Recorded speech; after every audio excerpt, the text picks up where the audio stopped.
सभी साथियों का एक बार फिर से स्वागत है हमारे स्टडी चैनल पर। तो हमारा जो टॉपिक चल रहे थे राजस्थान की ज्योग्राफी, उसमें हम पढ़ेंगे जलवायु। हमने जो कल वाले वीडियो में भी जलवायु पढ़ा था, अपन उसमें कुछ मिसप्रिंट थे, नोट्स अच्छे नहीं थे, इसलिए आज मैं आपके लिए दोबारा से दो जलवायु की क्लास लेके आया हूँ और उनसे अच्छे नोट्स हैं और आपके लिए बेस्ट नोट्स हैं। आपको वीडियो अच्छा लगे तो प्लीज़ वीडियो को लाइक करना और अभी तक हमारे चैनल को सब्सक्राइब नहीं किया तो प्लीज़ सब्सक्राइब कर लिए और अपना सपोर्ट बनाए रखिए। और आपको इन नोट्सों की पीडीएफ हमारे टेलीग्राम चैनल पर मिल जाएंगी, वहाँ पर जाके आप जुड़ सकते हो। तो आपके लिए हम बेहतरीन नोट्स लेके आते हैं, बस हमें क्या चाहिए, आपका एक लाइक चाहिए। प्लीज़ वीडियो को लाइक करना और वीडियो पूरा ज़रूर देखना। तो हम चालू करते हैं राजस्थान की जलवायु। राजस्थान की जलवायु के अंदर हम सबसे पहले देखते हैं यहाँ पर जलवायु और मौसम क्या है। तो आपकी जलवायु, तो जलवायु आपकी एक दीर्घकालीन, जो बात करें जलवायु आपकी दीर्घकालीन होती है, पर दोनों में जो आपकी कॉमन आते हैं तापमान, आपकी वर्षा या आर्द्रता, तो ये कॉमन आते हैं। मौसम आपका अल्पकालीन होता है, मान सकते हो जलवायु। मौसम आपके जो 2-3 घंटे 4 घंटे या एक दिन में आपके जो मौसम चेंज होता रहता है। और जलवायु दीर्घकाल यानी आपकी 30 से 35 वर्षों का जो काल होता है, यानी एक लंबी अवधि हो जाती है, उसे आपकी जलवायु कहते हैं। जलवायु को प्रभावित करने वाले कारण देखते हैं यहाँ पर हम। तो प्रभावित करने वाले कारक कौन कौन से हैं, तो आपकी अक्षांशीय स्थिति भी है, हमारी जो राजस्थान की समुद्र से दूरी है, समुद्र तल से ऊंचाई है, अरावली पर्वतमाला है जो सर्वाधिक हमारे जो जलवायु को प्रभावित करती है। तापमान है, यहाँ पर आपकी वनस्पति है, मृदा है और पवनी, तो अब हमारे जो जलवायु को प्रभावित करती है। तो हम देख सकते हैं यहाँ पर हमारे दो कटिबंध जोन कैसे बनते हैं, तो ये भी हमें तो जानना जरूरी है, भी पूछा जा सकता है। तो हमारी जो ध्रुव की ओर है, तो यहाँ पर पाई जाती है आपकी शीत कटिबंध। जो आपकी आर्कटिक जो रेखा है आपकी, तो 66.5 डिग्री जो रेखा है वहाँ पर आपके ये शीत 2 डिग्री जो आपकी नॉर्थ तक यहाँ पर, यानी ध्रुव की तरफ शीत कटिबंध, और इनके मध्य उष्ण व शीत के मध्य आपकी शीतोष्ण कटिबंध पाई जाती है, कर्क रेखा और आर्कटिक रेखा के मध्य। और भूमध्य से कर्क रेखा के मध्य जो आपको जोन पाया जाता है वो उष्ण कटिबंधीय जोन पाया जाता है। फिर हम अक्षांशीय स्थिति की बात कर लेते हैं यहाँ पर। तो हमारा जो डूंगरपुर और बांसवाड़ा से कर्क रेखा गुजरती है, यानी डूंगरपुर बांसवाड़ा हमारे जो जिले हैं वहाँ से आपकी जो कर्क रेखा गुजरती है, इसके कारण दक्षिणी भाग आपका उष्ण है, यानी राजस्थान का जो दक्षिणी भाग है उष्ण कटिबंधीय क्षेत्र के अंदर आता है। और राजस्थान की जो जलवायु है हमारी, जो याद रखनी है आपको, उपोष्ण या शीतोष्ण जलवायु, दोनों ही आपकी उपोष्ण कटिबंध का जो भाग है। राजस्थान में 2 जिले जो उष्ण कटिबंध में आते हैं और 50 जिले जो उपोष्ण कटिबंध के अंदर आते हैं। तो ये थोड़ा अपडेट कर लेना है यहाँ पर। ये राजस्थान के 2 जिले हैं जो आपके उष्ण कटिबंध के अंतर्गत आते हैं, जो आपके उष्ण कटिबंध के अंदर आते हैं, डूंगरपुर बांसवाड़ा। फिर यहाँ पर अक्षांशीय स्थिति जलवायु को प्रभावित करती है। पृथ्वी का जो सबसे बड़ा दिन कौन सा है? पृथ्वी का सबसे बड़ा दिन, तो पृथ्वी का सबसे बड़ा दिन मान के ऐसे पूछा जाए तो आपके सबसे बड़ा दिन तो आपको 21 जून जो आपकी गर्मियों का होता है, और इस विकल्प में जो उपयुक्त है इनमें से कोई नहीं। तो 21 मार्च से 21 सितंबर तक जो सूर्य स्थिति आपकी उत्तरायण होती है, सूर्य की स्थिति 21 मार्च से 21 सितंबर तक उत्तरायण होती है आपकी, जबकि आपकी 23 सितंबर से 21 मार्च तक सूर्य की स्थिति दक्षिणायन होती है। यही हमारे जो दिनों के बदलने का क्रम है। तो यहाँ पर मैं चित्र के द्वारा देखते हैं कि आपके 21 जून को कर्क रेखा पर यहाँ पर सूर्य लंबवत होता है आपके, और भूमध्य रेखा पर आपके 21 सितंबर और 21 मार्च को, और आपके जो 22 दिसंबर को मकर रेखा पर। जब ये मकर रेखा पर होगा तो आपकी कर्क रेखा की ओर आपकी जो दिन जो आपके छोटे होंगे, रात बड़ी होगी, और सूर्य कर्क रेखा पर होगा तो मकर रेखा की ओर आपके जो रात तो बड़ी होगी और दिन छोटे होगी। इस प्रकार से ये आपका, इसके आगे विस्तार से देखते हैं हम। यहाँ पर उसकी व्याख्या है चित्र की। तो 21 मार्च और 21 सितंबर को सूर्य आपकी लंबवत किरणें भूमध्य रेखा पर गिरती है। 21 मार्च और 21 सितंबर को सूर्य की लंबवत किरणें आपकी भूमध्य रेखा पर गिरती है। इसी कारण पृथ्वी के दोनों भागों दिन व रात की अवधि बराबर होती है, यानी 21 मार्च और सितंबर को आपकी पृथ्वी के दोनों भागों में जो दिन और रात की अवधि तो बराबर होती है, यानी दिन व रात बराबर होते हैं। कब होते हैं? 21 मार्च और 21 सितंबर को। फिर बात करते हैं हम 21 जून की। यहाँ पर तो ये डेट याद रखनी है, आपको पूछी जा सकती है। 21 जून, सूर्य लंबवत किरणें आपकी कर्क रेखा पर होती है। सूर्य की लंबवत किरणें कर्क रेखा पर होती है, इसी कारण दिन यहाँ सबसे बड़ा दिन होता है, यानी सबसे बड़ा दिन होता है, यानी 13 घंटा आपकी 13.5 घंटे का यहाँ पर दिन होता है। और सबसे छोटी रात होती है, 10.5 घंटे की रात होती है। लेकिन 21 जून को मकर रेखा पर आपकी सबसे बड़ी रात होती है, यानी 21 जून को कर्क रेखा पर तो होती है आपका सबसे बड़ा दिन, और जो 21 जून को मकर रेखा पर होती है आपकी सबसे बड़ी रात, तो आपकी 13.5 घंटा की होती है। यहाँ पर दिन छोटा हो जाता है आपका, फिर जो 10.5 घंटा का दिन होता है, तो आपको याद रखना है। तो 21 जून को कर्क रेखा पर तो आपके सबसे बड़ा दिन, सबसे छोटी रात, मकर रेखा पर सबसे बड़ा जो होता है रात और दिन छोटा, तो इस प्रकार याद रखना आपको। फिर बात करते हैं हम 22 दिसंबर की। यहाँ पर 22 दिसंबर, सूर्य की लंबवत किरणें आपकी मकर रेखा पर होती है, 22 दिसंबर को मकर रेखा पर होती है, इसी कारण यहाँ पर सबसे बड़ा दिन होता है और रात छोटी होती है। फिर 22 दिसंबर को कर्क रेखा पर आपकी सबसे बड़ी रात और दिन छोटा हो जाता है। यहाँ पर आगे चलते हैं। भारत में आपके सबसे बड़ा दिन, जो भारत में आपके सबसे बड़ा दिन पूछा जाए, पूरी पृथ्वी की दृष्टि से पूछा जाए तो नहीं बता सकते, पर भारत में आपके सबसे बड़ा दिन पूछा जाए तो आपकी 21 जून का दिन जो सबसे बड़ा दिन होगा और आपके लिए इम्पोर्टेंट भी है। राजस्थान में सर्वाधिक लंबवत किरणें, यानी जो सूर्य की लंबवत किरणें सर्वाधिक आपके बांसवाड़ा डूंगरपुर में गिरती है, और सर्वाधिक तिरछे किरणें जो आपकी श्रीगंगानगर और हनुमानगढ़ के अंदर आपकी गिरती है। आपके लिए यहाँ पर एक क्वेश्चन है, राजस्थान में सर्वाधिक तिरछी किरणें कहाँ गिरती है, यानी तिरछी किरणें जो ऑप्शन के अनुसार आपका यहाँ पर ऑप्शन नंबर हो जाएगा दोस्तों, जो सही हो जाएगा यहाँ पर आपका। फिर बात करते हैं यहाँ पर हम समुद्र से दूरी, जो हमारे जलवायु को प्रभावित करते हैं। समुद्र के नज़दीक राज्य जो समकारी प्रभाव होता है, जबकि समुद्र से दूर राज्य को जो विषमकारी प्रभाव होता है। राजस्थान तथा पश्चिम बंगाल दोनों आपके 23 और 30 डिग्री अक्षांश पर आपकी स्थित है। फिर भी आपकी पश्चिमी बंगाल की जलवायु जो आर्द्र जलवायु है, हमारी राजस्थान की जलवायु है शुष्क जलवायु। तो जो हमारा समुद्री पश्चिम बंगाल से जो जलवायु का प्रभाव पड़ता है, हमारी राजस्थान की जलवायु पर प्रभाव पड़ता है। प्रभाव क्या है, तो आर्द्र यानी तापमान में विषमता कम और शुष्क में तापमान में विषमता अधिक।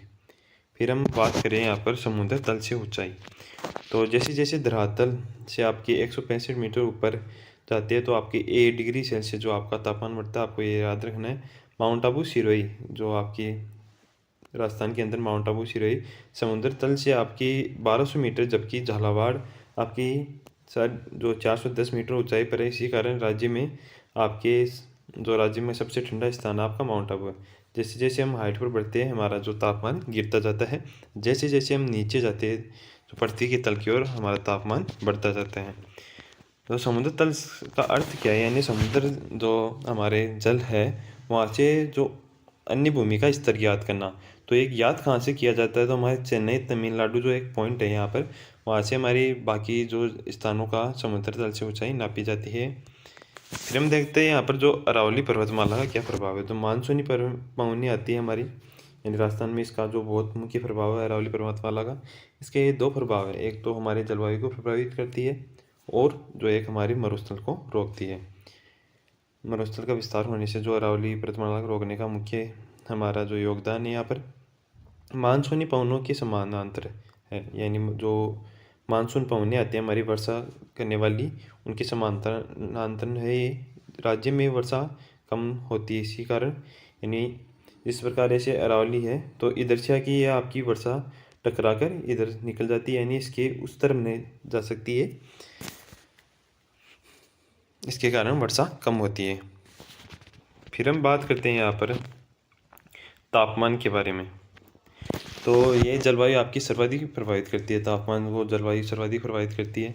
आपके दिन में देखा जाए तो जो वायु दाब आपके और वायु ताप आपके तापमान की बात करें तो जल से आपकी स्थल की ओर जो हवाएं चलती है दिन के अंदर, इसलिए आपके जो वायु दाब तो यहाँ पर गिर जाता है और आपका ताप बढ़ जाता है, और समुद्र का यहाँ पर वायु दाब बढ़ जाता है और ताप गिर जाता है। फिर हम यहाँ पर रात के संदर्भ में बात करें तो स्थल की ओर तो आपका दाब बढ़ जाता है और ताप घट जाता है, और आपके जल की ओर आपका दाब घट जाता है और तापमान बढ़ जाता है। आगे और देखते हैं इसके बारे में। दिन के समय में स्थलीय भाग अधिक तापमान होता है, यानी दिन के समय जो स्थलीय भाग होता है वो अधिक तापमान वाला होता है। इसके कारण यहाँ पर निम्न दाब वायुदाब बनता है, और दिन के समय ही जलीय भाग में कम तापमान होता है और उसका वायुदाब आपका उच्च वायुदाब होता है। नोट है यहाँ पर आपके लिए, पवन आपकी उच्च वायुदाब से निम्न वायुदाब की ओर ही चलती है, यानी पवन हमेशा आपके उच्च वायुदाब से निम्न वायुदाब की चलती है। इसी कारण दिन के समय आपकी जलीय समय चलती है, यानी जल से थल की ओर आपकी जो हवाएं चलती है। रात में स्थलीय भाग में कम तापमान के कारण आपकी उच्च वायुदाब उत्पन्न होता है, यानी स्थलीय तापमान कम हो जाता है, इसके कारण यहाँ पर उच्च वायुदाब बनता है। जबकि जलीय भाग में आपके अधिक तापमान के कारण निम्न वायुदाब उत्पन्न होता है, यानी वहाँ पर निम्न वायुदाब उत्पन्न हो जाता है। फिर इसी कारण आपकी स्थलीय समीर चलती है, उसे जलीय समीर और इसे स्थलीय समीर जो रात के समय चलती है। आगे बात करें तो हम वनस्पति जो तापमान पर क्या प्रभाव पड़ती है वनस्पति के कारण। तो वनस्पति अधिक होने के कारण आपकी जलवायु आर्द्र होगी, जबकि कम होने के कारण जलवायु आपकी शुष्क होगी। फिर यहाँ पर मृदा की बात कर लेते हैं हम। तो आपकी पश्चिमी राजस्थान में जो रेतीली मृदा यानी मरुस्थलीय मृदा, बलुई मृदा पाई जाती है, ये आपकी गर्म भी जल्दी होती है और ठंडी भी, इसलिए इसे जलवायु पर अधिक प्रभाव पड़ता है, क्योंकि ये दानेदार मृदा होती है जो इसमें कण अधिक मोटे पाए जाते हैं। यदि मिट्टी दिन में आपके तापमान ग्रहण करती है, इसके कारण अधिक गर्म हो जाती है, जबकि रात के समय यह आपकी जल्दी ठंडी हो जाती है। मरुस्थल क्षेत्र में दिन में अधिक गर्म और रात में अधिक ठंडी होने का कारण आपकी बलुई मृदा और वनस्पति कम होने का कारण और शुष्क वातावरण है आपका। पूर्वी व दक्षिणी पूर्वी आपकी राजस्थान में जो जलोढ़ मृदा पाई जाती है और मध्यम काली मृदा जो पाई जाती है, आपकी मिट्टी जो जल्दी गर्म हो जाती है पर ठंडी जल्दी नहीं होती। जो आपकी काली मृदा है वो गर्म तो जल्दी हो जाती है पर ठंडी जल्दी नहीं होती, इसलिए आपकी जलवायु आर्द्र जलवायु पाई जाती है। फिर हम पवनों की बात कर लेते हैं, यानी अरब सागर व बंगाल की खाड़ी की पवन राजस्थान में जलवायु को प्रभावित करती है। तो राजस्थान को जलवायु को प्रभावित करने के जो पवनों कौन कौन सी है, तो अरब सागरीय पवनें और आपकी बंगाल की खाड़ी की पवनें तो राजस्थान की जलवायु को प्रभावित करती हैं यहाँ पर। फिर ऋतुओं के आधार पर हम जलवायु का वर्गीकरण देखते हैं यहाँ पर, यानी ऋतुओं के आधार पर हमारी जलवायु को कितने भागों में बांटा गया है। तो आपकी ग्रीष्म, मानसून और शीत 3 भागों में बांट दिया गया। तो सबसे पहले ग्रीष्म की बात करते हैं। तो आपके मध्य मार्च, ये आपके समय याद रहना चाहिए, मध्य मार्च से मध्य जून जो ग्रीष्म ऋतु, इनमें कुछ आपकी यहाँ पर शब्दावली है। लू क्या है, तो गर्म हवाएं चलती है, जो आपकी ग्रीष्म ऋतु में गर्म हवाएं चलती है उन्हें लू कहते हैं। बगुलिया जो निम्न वायुदाब के कारण आपके छोटे चक्रवात बनते हैं उन्हें बगुलिया कहते हैं। दोगड़ा क्या है, तो राजस्थान में जो मानसूनी पूर्व की जो वर्षा, मानसून से जो पूर्व जो वर्षा होती है उसे आपके दोगड़ा कहा जाता है। फिर मानसून ऋतु की बात करते हैं। यहाँ पर जो वर्षा ऋतु के नाम से भी जानते हैं हम, मानसून ऋतु या वर्षा ऋतु, जो आपकी मध्य जून से मध्य सितंबर आपकी दक्षिण पश्चिम मानसूनी पवनें चलती है। मानसून ऋतु में किस आपकी पूछी जा सकती है पवनें किस दिशा की आती है, आपकी दक्षिण और पश्चिम दिशा से। इनकी 2 शाखाएँ आपकी, यानी मानसून पवनों की 2 शाखाएँ, एक तो आपकी होगी अरब सागरी और एक आपकी बंगाल की खाड़ी की शाखा। तो इनके बारे में देखते हैं हम। तो राजस्थान में आपकी सर्वप्रथम जो अरब सागर शाखा, यानी अरब सागर शाखा है, आपकी बांसवाड़ा जिले में प्रवेश करती है, जबकि आपकी दिशा जो दक्षिणी पश्चिमी है, उत्तर पूर्व है, इसकी दिशा है आपकी दक्षिण पश्चिम से उत्तर पूर्व, जो आपकी बांसवाड़ा जिले से प्रवेश करती है राजस्थान में, अरब सागरीय शाखा है। शाखा अरब सागर की शाखा जो अरब सागरीय शाखा है वो आपके दक्षिणी भाग में आपकी वर्षा कर पाती है, यानी राजस्थान के दक्षिणी भाग में वर्षा कर पाती है, क्योंकि ये आगे आपकी जो अरावली के समानांतर होकर आगे निकल जाती है। जैसे इस प्रकार मैप में देख सकते हो आप, जो ये माउंट आबू सिरोही, ये हमारे अरावली पर्वतमाला, ये माउंट आबू सिरोही यहाँ पर तो हमारे सर्वाधिक जो वर्षा वाला स्थान है। और यहाँ पर जो अरब सागर की मानसून शाखा आती है, तो अरब सागर की मानसून शाखा से ये इस तरह टकराती है और इसके समानांतर होकर निकल जाती है, दोनों तरफ से समानांतर होकर निकल जाती है। इस प्रकार ये जो अरावली जो क्षेत्र है किनारे वाला, वहाँ पर ही वर्षा कर पाती है, जो इधर बांसवाड़ा आ जाता है, यहाँ से प्रवेश करती है। ये सर्वाधिक जो वर्षा वाला जिला अपना झालावाड़ है, क्योंकि जो बंगाल की खाड़ी की शाखा है वो आपके सीधे आपकी झालावाड़ से होते हुए आपकी अरावली पर्वतमाला से टकराती है और आपकी यहीं जो वर्षा करा देती है अधिक।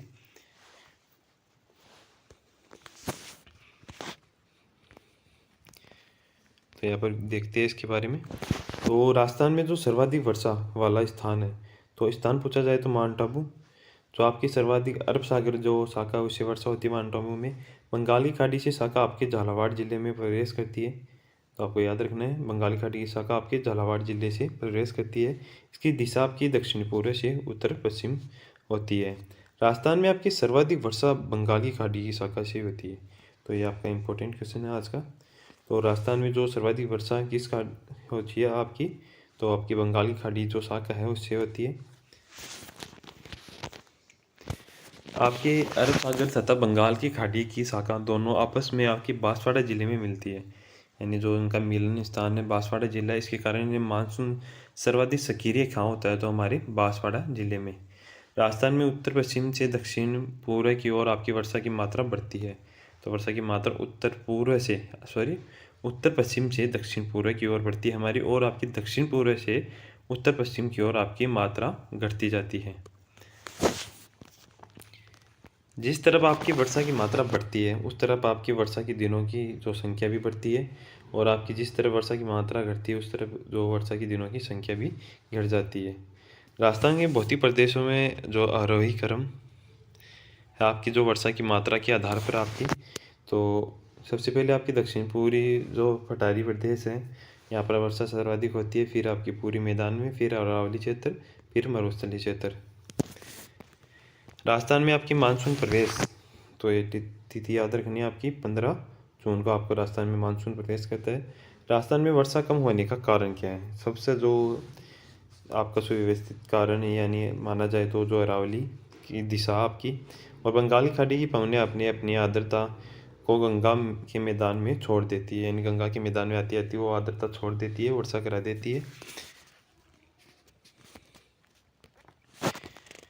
फिर हमारे आ जाती है यहाँ पर शीत ऋतु।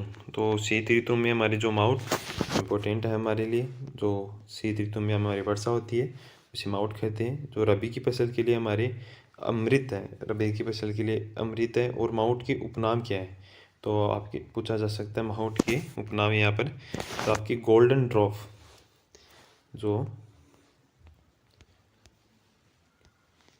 गोल्डन ड्रॉप के नाम से जो माउट को जाना जाता है आपके, या सुनहरी बूंदे, तो आपको याद रखना है माउट के उपनाम। तो आपके एक तो गोल्डन ड्रॉप और एक सुनहरी बूंदे, और रबी की फसल के लिए अमृत है, ये सर्दियों में होने वाली वर्षा है। और कारण क्या है इसका, भूमध्य सागरीय पवनें और पश्चिमी विक्षोभ के कारण आपकी जो माउट होती है। इस ऋतु में राजस्थान में तापमान कम होने के कारण जो निम्न कारण है आपकी महाद्वीपीय जलवायु और समुद्री से दूरी और हिमालय पर्वत से बर्फीली जो आने वाली शीत लहरें तो तापमान के गिरने का कारण है राजस्थान में। और कैप्सियन सागर से जो आने वाली ठंडी ठंडी पवनें। माउट का सर्वाधिक प्रभाव आपकी श्रीगंगानगर और हनुमानगढ़ में देखने को मिलता है। सीली क्या है, तो ठंडी जो पवनें चलती हैं उन्हें सीली कहते हैं। ये आपकी राजस्थानी भाषा की शब्दावली का भी एक क्वेश्चन बनता है यहाँ से। तो सीली क्या है, तो ठंडी आपकी पवनें चलती हैं उन्हें सीली कहते हैं, ये आपके लिए इम्पोर्टेंट है। यहाँ पर हम देखते हैं राजस्थान की जलवायु को 5 भागों में बांटा गया है। तो आपके एक शुष्क जलवायु प्रदेश, अर्ध शुष्क जलवायु प्रदेश, उपाद्र, आर्द्र और अति आर्द्र, ये आपके 5 भागों में बांटा गया है। इनके बारे में देखते हैं हम। या मैप के द्वारा देख सकते हो, आपको पीडीएफ मिल जाएंगी, वहाँ पर आप देख सकते हो इसका मैप भी। हम पहले इसे विस्तार से देख लेते हैं यहाँ पर। तो आपके शुष्क जो प्रदेश के अंदर है आपका जो वनस्पति आपकी जीरोफाइट है, और अर्धशुष्क के अंदर जो आपकी वनस्पति पाई जाती है स्टेपी, और वर्षा जो 20 से 40 होती है यहाँ पर। फिर आता है जो आर्द्र हमारे जो यहाँ पर वनस्पति मानसूनी वनस्पति पाई जाती है, वर्षा आपके 60 से 80। और उपाद्र जलवायु जो पतझड़, यहाँ पर आपकी वर्षा होती है 40 से 60। और अति आर्द्र में आपकी जो सामान्य वनस्पति 25 से 100 सेमी जो वर्षा होती है। इनकी बात करते हैं हम। सबसे पहले शुष्क जलवायु प्रदेश। तो शुष्क जलवायु के प्रदेश के अंदर तो 10 से 20 सेमी आपकी वर्षा वनस्पति मरुस्थलीय या जीरोफाइट। विस्तार देखें तो यहाँ पर जैसलमेर, बाड़मेर, बीकानेर, फलोदी, जो अनूपपुर, बालोतरा, श्रीगंगानगर का कुछ भाग, चूरू, नागौर और जयपुर आपके आ जाते हैं। अर्धशुष्क जलवायु प्रदेश, यहाँ पर आपके 20 से 40 डिग्री सेमी जो वर्षा होती है वनस्पति स्टेपी तुल्य जो छोटी घास वाली होती है। ये आपके गंगानगर, हनुमानगढ़, चूरू, सीकर, झुंझुनू, नीमका थाना, नागौर, डीडवाना, जोधपुर, आपके पाली, जालोर, सांचौर, बालोतरा का कुछ भाग आ जाता है। फिर उपाध्याय जलवायु प्रदेश, यहाँ पर आपकी वर्षा 40 से 60 सेमी। और में पूछे जाए तो आपको क्या करना है, 10 से इंटू कर देना है इसको। फिर यहाँ पर जो वनस्पति पतझड़, कोटपुतली जो खेरतल आपका अलवर, जयपुर, आपके दूदू, टोंक, केकड़ी, अजमेर, ब्यावर, जालोर, सांचौर और सिरोही आपके उपाध्याय प्रदेश में आते हैं। आदर की बात कर ले, यहाँ पर जो वर्षा आदर में आती है आपकी 60 से 80 सेमी वर्षा मानसूनी वनस्पति पाई जाती है।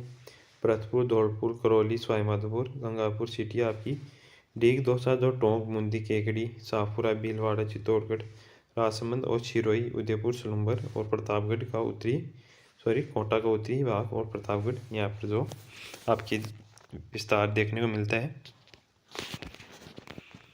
अति आर्द्र जलवायु प्रदेश की बात करें तो जहाँ पर आपकी वर्षा होती है 80 से 120 सेमी सवाना तुल्य जो यहाँ पर आपकी वनस्पति पाई जाती है। उदयपुर, सलूंबर, आपके डूंगरपुर, बांसवाड़ा, कोटा, बारा, झालावाड़, चित्तौड़गढ़, प्रतापगढ़ और माउंट आबू। माउंट आबू में सवाना जो तुल्य वनस्पति सर्वाधिक देखने को मिलती है। फिर हम बात करते हैं कोपेन का जलवायु वर्गीकरण, हमारे लिए इम्पोर्टेंट है। तो कोपेन का जन्म आपके रूस, नीदरलैंड, ऑस्ट्रेलिया। वर्गीकरण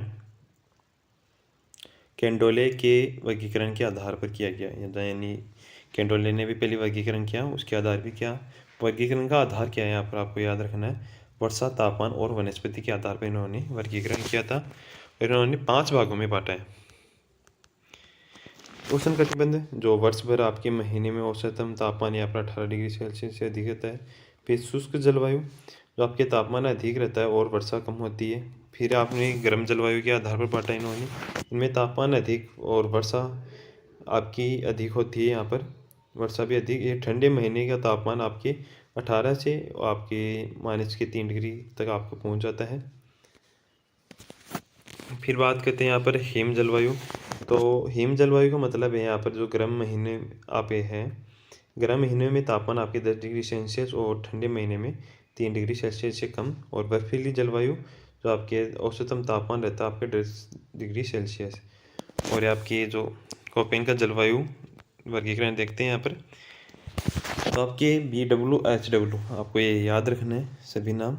तो इनका मतलब क्या है, यानी इसका मतलब है शुष्क। तो वर्षा यहाँ पर 10 से 20 जो वनस्पति जीरोफाइट, या आपके यहाँ पर विस्तार जो गंगानगर, हनुमानगढ़, नूरकट, बीकानेर, जैसलमेर, फलोदी, आपके जोधपुर ग्रामीण और पश्चिम में होता है। फिर नेक्स्ट है यहाँ पर BSHW। तो इनका कैपिटल अक्षरों का भी आपको ध्यान रखना है, BS बड़ा है, SW छोटा है। तो शुष्क अर्धशुष्क क्षेत्र में आता है। यहाँ पर वर्षा आपकी 20 से 40, वनस्पति स्टेपी, शेखावाटी प्रदेश और नीमका थाना, डीडवाना, कुचामन, पाली, जालोर, सांचौर, जोधपुर, बालोतरा, बाड़मेर और ब्यावर का कुछ भाग। फिर देखते हैं यहाँ पर CWG जो आपका आर्द्र या उपाद्र प्रदेश आ जाता है। 40 से 80 सेमी यहाँ पर वर्षा होती है। मानसूनी पतझड़ जो आप पर वनस्पति पाई जाती है। तो उपाद्र में आपके जो क्षेत्र आते हैं आपका, उनके बारे में देखते हैं। तो कोटा, आपके कोटपुतली, बहरोड, खेरतल, तिजारा, डी, भरतपुर, अलवर, जयपुर, दौसा, दूदू, टोंक, करौली, धौलपुर, बूंदी, अजमेर, केकड़ी, शाहपुरा, भीलवाड़ा, गंगापुर सिटी, प्रतापगढ़, सिरोही, राजसमंद, सवाईमाधोपुर, चित्तौड़गढ़, ब्यावर का कुछ भाग आ जाता है। फिर नेक्स्ट बात करते हैं यहाँ पर AW जो चौथा आपके अति आर्द्र प्रदेश। अति आर्द्र में आपकी जो वर्षा होती है आपके 80 से 120 सवाना है आपकी वनस्पति। जो माउंट आबू यहाँ आपके लिए इंपॉर्टेंट हो जाएगा। और माउंट आबू के सारे जो आपकी उदयपुर, सलूंबर, डूंगरपुर, बांसवाड़ा, टोंक, बारा, चित्तौड़गढ़ का कुछ भाग और झालावाड़ इसमें जो आपके क्षेत्र आ जाएंगे। तो ये मैप के द्वारा यहाँ पर जो कोपेन का बताया गया है, या आप PDF से देख लेना, मिल जाएगा आपको। फिर बात करते हैं यहाँ पर हम जो थोरवेट का जो हमें कुछ ही वैज्ञानिकों को पूछा जाता है वही देखेंगे यहाँ पर, वो इम्पोर्टेंट है। थोरनबेट का जो जलवायु आपका वर्गीकरण, इनका अध्याय क्या है, जो तापमान, वर्षा और यहाँ पर वाष्पीकरण है। उनका यहाँ पर वनस्पति था, इन्होंने वाष्पीकरण ले लिया। तो इनका जो फर्स्ट आपका EA-D, तो शुष्क क्षेत्र कहा जाता है इसे। तो 10 से 15 इन्होंने वर्षा बताई है। और बीकानेर, जैसलमेर, आपके बाड़मेर, बालोतरा, फलौदी और जोधपुर और अनूपगढ़ को इन्होंने शामिल किया है। फिर नेक्स्ट है इनका जो DB-W, तो जलवायु मिश्रित जलवायु बताई है इन्होंने, तो थोड़ी उष्ण अर्ध शुष्क जो जलवायु बताई है। तो 15 से 25 यहाँ पर जो सेमी वर्षा, और गंगानगर, हनुमानगढ़, चूरू, आपकी बीकानेर और अनूपगढ़ वाला क्षेत्र। DA- आपका W, इसमें आपके अर्ध शुष्क और सर्वाधिक जो सबसे बड़ा जो इसका जो क्षेत्र बताइए, ये बताइए उन्होंने, जो अर्ध शुष्क, तो 50 से 80 यहाँ पर जो सेमी वर्षा होती है। और आपके सीकर जो झुंझुनू, नीमकाथान, नागौर, डीडवाना, कुचामन, जोधपुर, पाली, जालोर, सांचौर, सिरोही, जयपुर, आपके कोटपुतली, खैरपुर, आपके डीग, दौसा, गंगापुर सिटी, सवाईमाधोपुर, टोंक, मुंदी, केकड़ी, ब्यावर, दूदू, अजमेर, प्रतापगढ़, शाहपुरा, भीलवाड़ा और राजसमंद, चित्तौड़, ये आपके यहाँ पर क्षेत्र देखने को मिल जाते हैं आपको। फिर नेक्स्ट है यहाँ पर जो CDSW, तो जलवायु आर्द्र वर्षा आपकी 80 से, जो वर्षा सभी को सेम मिलेंगी, कुछ सी अंतर पाया जाएगा यहाँ पर। 80 से 120 सेमी वर्षा। और सिरोही, आपके माउंट आबू, और यहाँ पर उदयपुर, सलूम्बर, डूंगरपुर, बांसवाड़ा, कोटा, पारा, झालावाड़ और जो माउंट आबू विशेष, यहाँ पर ये क्षेत्र आपको देखने को मिल जाएगा। और ये मैप के द्वारा देख सकते हैं आप। फिर आगे बढ़ते हैं हम। तिवाठा का जो आपका जलवायु वर्गीकरण, इसने कोपेन के जलवायु वर्गीकरण में जो संशोधन किया था, यानी आपको कोपेन का याद रखा है तो इसका याद हो जाएगा, इसमें कुछ ज़्यादा अंतर नहीं है। ये आपका AW में AW है, BW-SW में आपने इन्होंने W हटा दिया, इसमें भी W हटा दिया, और इसमें आपके G की जगह आपके ये कर दिया। यानी आपको इसका देखना नहीं, बस इतना याद रखना है। यानी इनके जो समान है, त्रिवाटा का किसके समान है, तो आपके कोपेन के जलवायु वर्गीकरण के समान है। फिर अन्य कुछ महत्वपूर्ण तत्व देख लेते हैं हम जलवायु के, फिर आप हमारा आज का टॉपिक कंप्लीट हो जाएगा। ये राजस्थान में आपकी औसत वर्षा दिनों की संख्या, तो औसत वर्षा दिनों की संख्या पूछी जाए तो आपका 29 दिन, यानी औसत दिन, यानी आपके वर्ष में आपके 29 दिन आपके यहाँ पर वर्षा होती है, उन्हें कहते हैं औसत दिनों की वर्षा। औसत वर्षा की बात करें तो कितनी सेमी होती है आपकी 57.5 सेमी जो औसत आपकी वर्षा होती है। सर्वाधिक आंधियाँ कहाँ चलती है, तो आपकी श्रीगंगानगर में आपके यहाँ पर 27 दिन तक आंधियाँ चलती है। और आपके हनुमानगढ़ में आपके 24 दिन तक आंधियाँ, यानी ये पूरा वर्ष का रिकॉर्ड है। तो सबसे कम आंधियाँ कहाँ चलती है, तो सबसे कम आंधियाँ वाला है आपका झालावाड़, जो 3 दिन, फिर आपकी कोटा 5 दिन। सर्वाधिक आर्द्रता माह है, जो राजस्थान का सर्वाधिक जो आर्द्र वाला माह है कौन सा है, तो अगस्त, और कम जो हमारे गर्मियाँ अधिक पड़ती है अप्रैल के अंदर, तो कम आर्द्रता। सर्वाधिक आर्द्रता वाला जिला आपका झालावाड़ है, और शुष्क जिला फलौदी है, और सबसे गर्म जिला, वैसे सबसे गर्म जिला देखा जाए, यानी आपकी वार्षिक तापांतर के आधार पर आपके गर्म जिला पूछा जाए तो आपका चूरू होगा। सबसे ठंडा भी चूरू, वार्षिक तापांतर के आधार पर। सर्वाधिक वर्षा वाला स्थान जो आपके माउंट आबू हो जाएंगे यहाँ पर 48 दिन। और कम वर्षा जो समरेखा वनस्पति रहित है, यहाँ पर आपके एक भी दिन वर्षा नहीं होती, यानी 2-3 साल से एक बार वर्षा होती है आपके जैसलमेर में। फिर सर्वाधिक वर्षा वाला जिला, जो आपका सर्वाधिक वर्षा वाला जिला है झालावाड़ 40 दिन, बांसवाड़ा 38 दिन, कम वर्षा वाला जैसलमेर 3 दिन। हमने बात की सबसे गर्म और सबसे ठंडा जिला पूछा जाए तो चूरू, और जो आपके वार्षिक तापांतर में आपके सबसे गर्म सबसे ठंडा पूछा जाए तो भी आपका चूरू ही होगा। फिर राजस्थान में आपकी सर्वाधिक वर्षा कब होती है, तो जुलाई से अगस्त में आपकी सर्वाधिक वर्षा होती है। राजस्थान में आपकी सर्वाधिक वाष्पोत्सर्जन, तो आपके गर्म अधिक जो जैसलमेर रहता है, तो उधर भी यहाँ पर सबसे कम डूंगरपुर में। राजस्थान में उत्तर पश्चिम से दक्षिण पूर्व की ओर जो आंधियाँ आपकी संख्या कम आती है, यानी उत्तर दक्षिण पूर्व से आपके उत्तर पश्चिम से दक्षिण पूर्व की आंधियाँ कम, जबकि आपके दक्षिण पूर्व से उत्तर पश्चिम की ओर आंधियाँ जो बढ़ती होती है, इस दिशा में जाते हैं जैसलमेर की तरफ, तो यहाँ पर आंधी अधिक मिलती है। प्रमुख पवने, तो ये देखते हैं हम पवनों से क्वेश्चन पूछा जा सकता है आपकी। तो आपको पवनों को नाम दिया गया है यहाँ पर, जैसे सेंजेरी पवन। तो आपकी उत्तर पूर्व में जो पवन चलती है, चील आपकी दक्षिण पूर्व की ओर चलने वाली, समिंदरी तो आपकी दक्षिण पश्चिम की ओर चलती है। उत्तर पश्चिम में सूर्य पवनी। उत्तर में पूछा जाए तो ओनली आपकी दराऊ। आपकी पूर्व में पूछा जाए तो पूर्विया, दक्षिण में लकाऊ और पश्चिम में पिछवाइया जो आपकी पवनों का नाम है, तो आपको याद रखना है। तो हमारा जो जलवायु का टॉपिक है वो कंप्लीट हो चुका है। कल मिलते हैं नए टॉपिक के साथ। आपको वीडियो अच्छा लगे तो प्लीज़ वीडियो को लाइक करना और हमारे चैनल को सब्सक्राइब करना ना भूलें। और इसकी पीडीएफ और किसी अन्य सूचना, किसी भी गवर्नमेंट जॉब की सूचना के लिए आप हमारे टेलीग्राम चैनल से जुड़ सकते हो, और वहाँ पर आपको फ्री में हर सब्जेक्ट की आपको पीडीएफ उपलब्ध हो जाती है, तो आप वहाँ पर जाके जुड़े। धन्यवाद।